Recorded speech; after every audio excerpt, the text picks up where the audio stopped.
कल एक लड़का आया हुआ था, तुम लोग की टीम को तुम्हें बता दूं, और एक वो बार लड़का आसपास पुरखास के पास से किसी गांव का था। उस लड़के ने बीएससी कर रखी थी दिल्ली यूनिवर्सिटी के हिंदू कॉलेज से, कैसे कामयाब हो सकते हैं, एमएससी कर रखी थी। सर ने बता दिया, परिमल सर ने, एमएससी में वो टॉपर था। मैंने ही सर को दिए थे उसके कागज, क्योंकि मैं उसके साथ बैठी थी। उस लड़के की इतनी दीनहीन दशा थी। परसों आया था वो हमारे पास, या शायद कल आया था।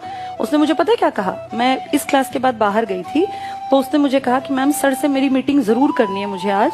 मैंने कहा भाई सर तो फ्री नहीं होंगे, हम 2:30 बजे तक तो क्लासेस में होते हैं और फिर सर को ट्यूशन पे जाना है। हम ट्यूशन पढ़ाते हैं बड़े लेवल पे, 6ठी से लेके 12वीं तक को। तो कहता है कि मैम चाहे शाम तक मुझे बैठा लो, मुझे 2 मिनट की सर से मीटिंग करनी है। अगर मैं आज चला गया ना तो कल मुझे दुकान खोलनी पड़ेगी चाय की। मतलब मुझे उस पर तरस आया उस लड़के पे कि कितना हाईली एजुकेटेड, एमएससी में जो फर्स्ट रैंक होल्डर था, जिसने बीएससी इतने बढ़िया कॉलेज से कर रखे जहां एडमिशन नहीं मिलता लोगों को, लाइन में लगे होते हैं इतने अच्छे अच्छे बच्चे, और ये सब करके फाइनली उसके हाथ में क्या 3 बेटियां थी उसकी। कह रहा था 21 साल में शादी हो गई और 27 साल का अब है, 3 बेटियां। सोचो कितनी जिम्मेदारी, उम्र कितनी, 27 साल।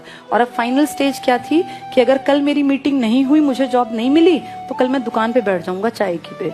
आप ये देखो कितनी दयनीय दशा है किसी इंसान की पढ़े लिखे की। मतलब मुझे तरस आया कि इतना पढ़ लिख के उसको चाय बनानी पड़ेगी, फिर क्या फायदा हुआ इतनी पढ़ाई लिखाई का। दिक्कत क्या थी, वो अपने घर में इकलौता पढ़ा लिखा था। वो मूवी है ना 3 इडियट्स, देखी हो तो, वो एक पोस्टमैन का वो लड़का था, उसका एक डायलॉग था बड़ा अच्छा, जो जिंदगी में सच में समझने की चीज है कि जो गरीब परिवार में एक आधा पढ़ जाता है ना, तो माँ बाप को लगता है ये हमारी सारी गरीबी मिटा देगा।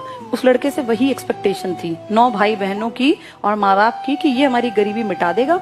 उस पर धड़ल्ले से पैसा लगाया, पानी की तरह पैसा जाता है। तुम अगर पढ़े लिखे हो तुम्हें पता होगा, बीएससी एमएससी ऐसी ही नहीं होती, रोज आवाजाही में बहुत रुपए खर्च होते हैं, कहीं रहोगे पढ़ोगे तो पैसा लगता है, फ्री में कुछ नहीं होता। और फाइनली क्या है, आज वो बेरोजगार, 3 बेटियों की जिम्मेदारी उसके ऊपर है। और उसने ये कहा मुझे लिटरली कि मैम 20,000 तक की नौकरी अगर मुझे मिल जाए तो मेरे बच्चों की रोटी चल जाएगी। मतलब दया का भाव आया, ये नहीं कि बहुत काबिल है, ये कि इस बेचारे की हालत क्या है। उसको मैंने कहा तुम्हारी जिंदगी की सबसे बड़ी गलती पता है क्या है, तो उसने कहा कि नहीं पता। नहीं, उसने मुझे कहा कि हाँ शादी। मैंने कहा नहीं, शादी तो कोई गलती नहीं होती, तुम्हारी सबसे बड़ी गलती ये है कि तुम्हारे पैरों के नीचे जमीन नहीं थी और तुमने बहुत ऊंची उड़ान भरने की कोशिश की। ऊंचे सपने देखना कभी गलत नहीं होता, पर हम आम लोग जो है ना, आम लोग, उनके पैरों के नीचे अगर धरातल है ना तो ही वो ऊंची उड़ान ले सकते हैं। अब तुम्हें अगर जंप लगानी है तो तुम नीचे धरती पे प्रेशर लगा के अपनी बॉडी को आगे की तरफ फेंकते हो।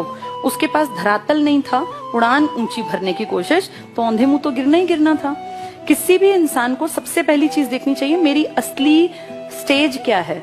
अगर वैसे थोड़ी कड़वी जबान में कहूं तो अपनी फाइनेंशियल औकात देख के आदमी को स्टेप लेना चाहिए, और उसमें मैं भी शामिल हूं। मैं तुम्हें नहीं कह रही हूँ। मेरे फादर इकलौते अर्निंग हैंड थे, हम 4 बहनें थी। ये हमें बचपन से दिखता था कि हमें पढ़ लिख के काबिल बनना पड़ेगा, हमारे पास कोई दूसरा जुगाड़ नहीं है।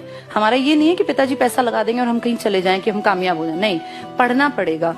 अपनी असलियत पहचानी 12th क्लास में। मेरे उस टाइम पर 82% मार्क्स थे, तब बहुत बड़ी बात होती थी। 82% में लोग पता नहीं कहाँ हवा में उड़ते थे। तब मैंने ये बिल्कुल नहीं सोचा कि मैं डीयू ज्वाइन करूं या मैं डीयू जाऊं, मैं दिल्ली से ही थी। तब मैंने सोचा कि मैं कैसे क्या करूं कि मैं 2 साल में इंडिपेंडेंट बन जाऊं। और तब डाइट में एडमिशन हुआ करता था, एंट्रेंस टेस्ट। 12वीं करते ही, जैसे 12वीं के एग्जाम खत्म हुए, अगले दिन एनसीईआरटी उठाई थी 6ठी से 10वीं तक की, सारी गो थ्रू हो गई। मेन चीजों को रजिस्टर में लिखा। सबसे पहले नोट्स थे वो मेरे, जो मैंने नौकरी के लिए बनाए थे। तब मेरी एज महज 17.5 साल की थी। 17 साल और साढ़े भी नहीं थी पूरी, क्योंकि दिसंबर मेरा बर्थ ईयर था।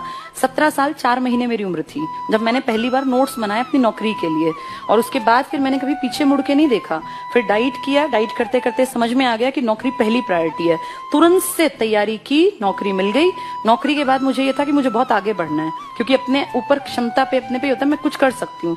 उसके बाद नौकरी करते करते मैंने बीएड का एंट्रेंस दिया इग्नू का 2007 में। ऑल ओवर इंडिया मेरा फर्स्ट रैंक आया। मुझे भी नहीं पता था कि फर्स्ट आएगा, और मुझे ये था कि पास हो जाएगा, पर मैं मेंटली फ्री थी क्योंकि मेरी कमाई आती थी। 2007 तक तो मेरी कमाई बहुत बढ़िया हो गई थी।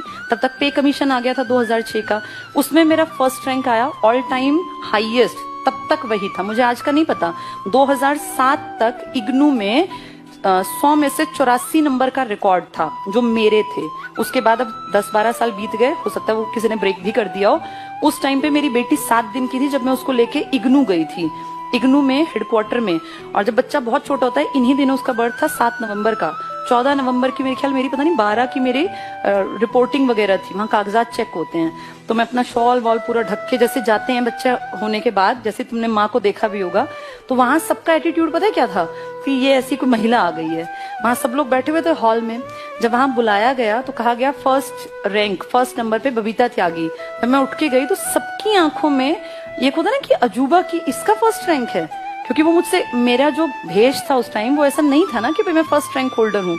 अब मैं ऑलरेडी जॉब में हूँ, ये उनको थोड़ी पता था। तो उन मैम ने मुझे पता है क्या कहा, वो काफी बड़ी अधिकारी थी, उन्होंने कहा I am proud of you. तो मैंने बताया कि मेरी बेटी है मेरे पास, तो उन्होंने कहा I am proud of you. मतलब वो घटनाएं जो है ना लाइफ में, वो आपको मोटिवेट करती हैं कि आप और आगे बढ़ें। 2003 से मैं नौकरी में थी।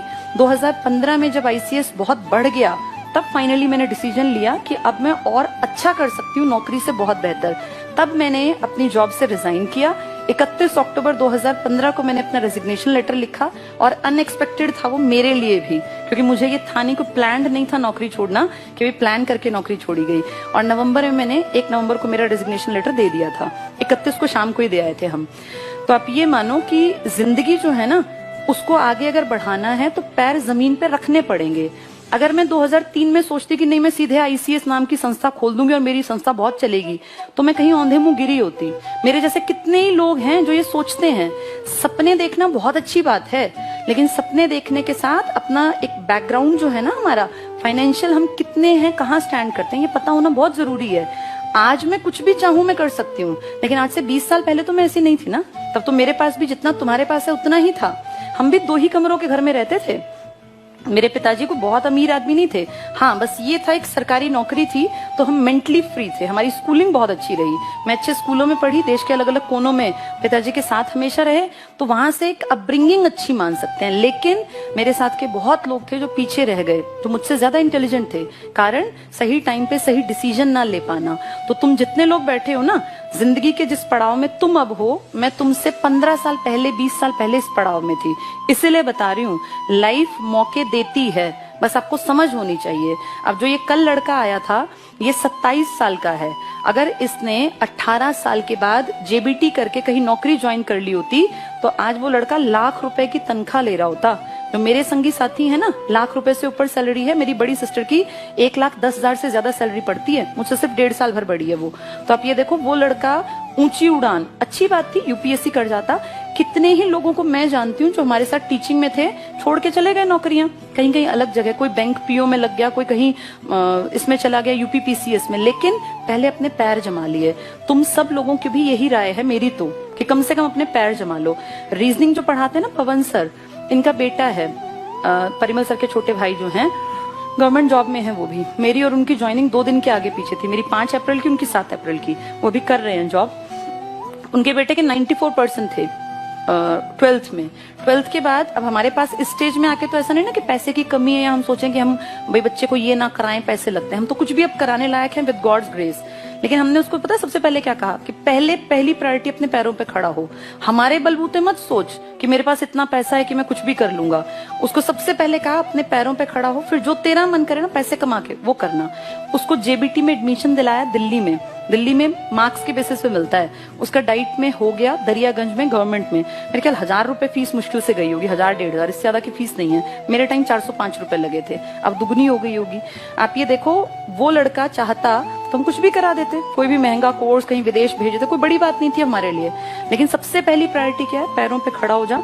उसके बाद तेरा मन करे मुझे यूपीएससी करना है, मुझे पढ़ाना है, मुझे शेफ बनना है, वो कहता है मुझे इसमें इंटरेस्ट है होटल मैनेजमेंट में, तो कर लेना, पर पहले पैरों पे खड़ा हो जा। जिस दिन कमाई आ जाएगी ना, छोड़ के कमाई को, ये प्रूफ करके कि मैं कुछ हूँ, मेरी कोई काबिलियत है, फिर करते रहना होटल मैनेजमेंट। तो ये देखो, जो समझदार है ना, वो सबसे पहले अपनी जमीन पकड़ता है। जमीन से उछाल ली जाती है, हवा में नहीं उछला जाता। जो हवा में उछलते हैं, फिर उनकी, वो कल वाले लड़के का एग्जाम्पल है, वैसी दुर्गत होती है।